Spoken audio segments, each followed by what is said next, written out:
3 steps, foolproof plan.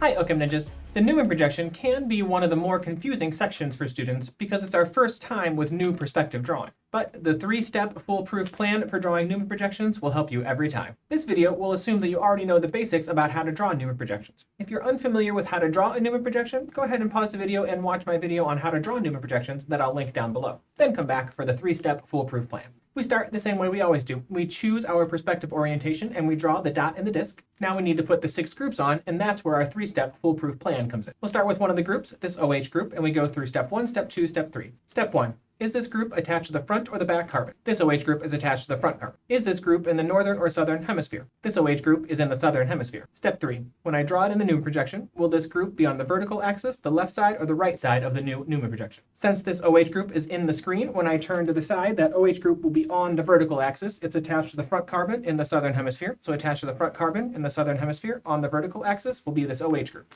We do the same thing for the rest of the groups. 3 steps. Foolproof plan. This hydrogen is attached to the front carbon. It's in the northern hemisphere. And when I look at it from the side, that hydrogen pointed towards you is going to be on the right side of my body. So it's going to be in the northern hemisphere, attached to the front carbon on the right side of my new Newman projection. It really is that straightforward and really will work every time. This deuterium will have to go here because all the groups have to be 120 degrees offset. But this deuterium is attached to the front carbon. It's in the northern hemisphere. It's pointed away from you. So when we turn to the side, that deuterium group will be pointed to the left side of your body. So it will be on the left side of the Newman projection in the northern hemisphere, attached to the front carbon. The front carbon is done. This NH2 group is attached to the back carbon. It's in the southern hemisphere. Because it's in the plane of the page, it's going to be on the vertical axis of our Newman projection in the southern hemisphere, attached to the back carbon. This CH3 group is attached to the back carbon in the northern hemisphere, and it'll be on the right side of my body. So it'll be on the right side of my new Newman projection in the northern hemisphere, attached to the back carbon. The fluorine is in the back carbon in the northern hemisphere, and it's going to be on the left side of my body. So it will be on the left side of my Newman projection, attached to the back carbon in the northern hemisphere. Step 1, step 2, step 3, draw your Newman projection. You got this.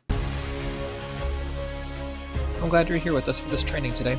Check out these other videos in my playlists to see if there's anything else that can help you level up your ninja levels even further. As always, don't forget to like and subscribe.